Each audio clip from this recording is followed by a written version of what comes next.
நிறைய women police பாக்குறோம். ஆனா உங்கள எத்தனை பேர் தெரியும் இந்தியாலே ஃபர்ஸ்ட் டைம் போலீஸ்க்கு வந்து விமன் போலீஸ் இருக்கணும் அப்படின்னு இந்தியாலே ஃபர்ஸ்ட் இன்ட்ரோடியூஸ் பண்ணது நம்முடைய தமிழ்நாடு, அறிமுகப்படுத்தியவர் டாக்டர் கலைஞர் அவர்கள்.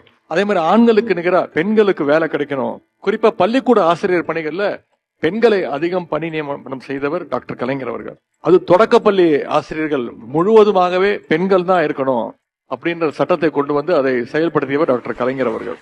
இன்னைக்கு கிராமப்புற பொருளாதாரத்துடைய முதுகெலும்பா இருக்கக்கூடிய மகளிர் சுய குழுக்களை உருவாக்கினவரும் டாக்டர் கலைஞர் அவர்கள் தான். பெண் சிசு கொலைங்கிற கொடுமை இன்னைக்கு சுத்தமா ஒழிக்கப்பட்டிருக்கு.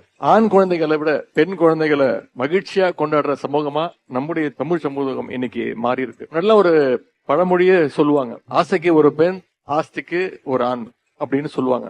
அது செல்லமா வளர்க்கறதுக்கு பெண் குழந்தையும் தன்னுடைய சொத்தெல்லாம் எழுதி வைக்கிறதுக்கு ஆண் குழந்தை அப்படின்ற ஒரு பழமொழி இருந்துச்சு. முத்தமிழர் கலைஞர் அவர்கள் தான் கிட்டத்தட்ட 25 வருஷத்துக்கு முன்னாடியே இந்தியாவிலேயே முதன் முறையா ஒரு சட்டம் போட்டாரு. அது என்னன்னா, குடும்ப சொத்துல பெண்களுக்கு சம உரிமை உண்டு அப்படின்னு சட்டம் போட்டார்.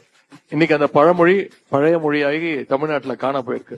இந்த மாற்றத்திற்கு முதல்ல அடித்தளமிட்டவர் தந்தை பெரியார் அவர்கள். அதை செயல்படுத்தி காட்டியவர் பேரறிஞர் அண்ணா அவர்கள். அதை தொடர்ந்து செய்தவர் டாக்டர் கலைஞர் அவர்கள்.